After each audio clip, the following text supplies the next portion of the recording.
ദൈവ തിരുനാമത്തിന് മഹത്വം ഉണ്ടായിരിക്കട്ടെ.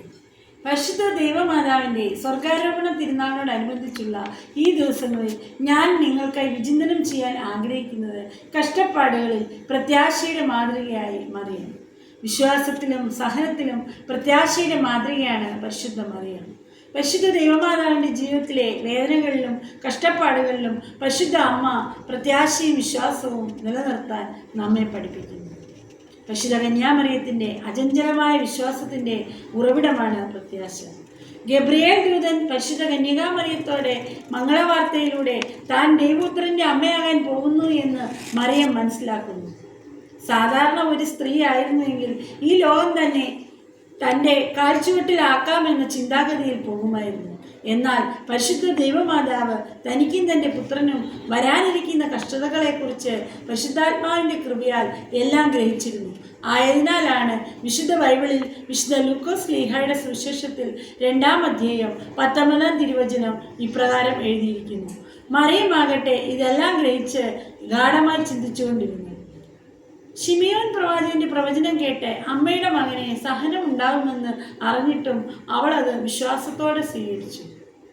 ഇരുണ്ട നിമിഷങ്ങളിലും ഈ വിശ്വാസം അവളെ പ്രത്യാശയുള്ളവളാക്കി നിലനിർത്തി. പരിശുദ്ധ മറിയത്തിൻ്റെ അനുഭവങ്ങൾ നമ്മെ പ്രത്യാശ, വിശ്വാസം, സഹാനുഭൂതി എന്നിവ പഠിപ്പിക്കുന്നു.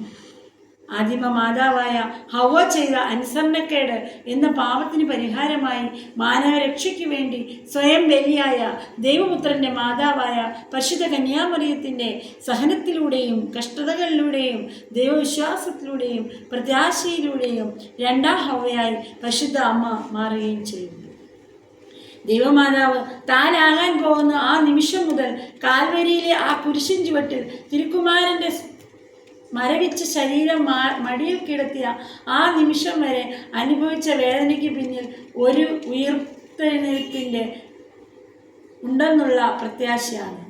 പരിശുദ്ധ ദൈവമാതാവിനെ പോലെ നമ്മുടെ ജീവിതത്തിൽ ഉണ്ടാകുന്ന ചില സഹനങ്ങളെ പുഞ്ചിരിയായും മൗനമായും മനസ്സിലാക്കുവാനും അതിനെ തരണം ചെയ്യുവാനുള്ള കൃപ നമ്മൾക്ക് ലഭിക്കുവാനും വിശ്വാസത്തിലും പ്രത്യാശയിലും ഓരോരുത്തരും അതുപോലെ ഒരുങ്ങാം.